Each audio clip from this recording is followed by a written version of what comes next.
આજે જે ચર્ચા છે તે નથુરામ ગોડસેનું પાત્રનું એક નાટક ભજવાઈ રહ્યું છે ગુજરાતમાં, હું નથુરામ. આ નાટકને લઈને વિરોધ છે, કોંગ્રેસ એનો વિરોધ કરી રહ્યો છે અને રાજકોટમાં જે વિરોધ થયો તો એ થોડો હિંસક થયો. ખરેખર આ ગોડસે એ પાત્ર શું હતું અને આનો વિરોધ કેવી રીતે થવો જોઈએ તે વિશે આપણે ઉર્વિશભાઈ સાથે વિગતે વાત કરીએ.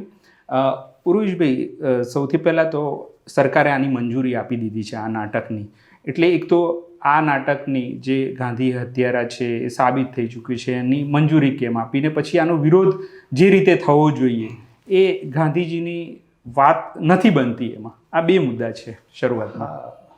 પહેલાં આપણે સરકારને પછી લાવીએ. ઓકે, આપણે પહેલાં વિરોધની વાત કરીએ કે આવું કશુંક થાય ને ત્યારે હવે એક અકારણે ગૂંચવાડો અને શું વલણ લેવું એવી મૂંઝવણ મેં બહુ ઠેકાણાસરના લોકોમાં જોઈ છે સોશિયલ મીડિયા પર.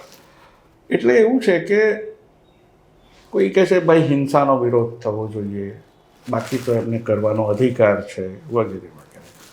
આમાં મારી સમજણ એવી છે, અને એ કોઈ પેલા ગાંધીજીના અભ્યાસી તરીકે નહીં પણ ગાંધીજી વિશે થોડુંક જાણવા સમજવા માંગતા એક વિદ્યાર્થી તરીકેની છે.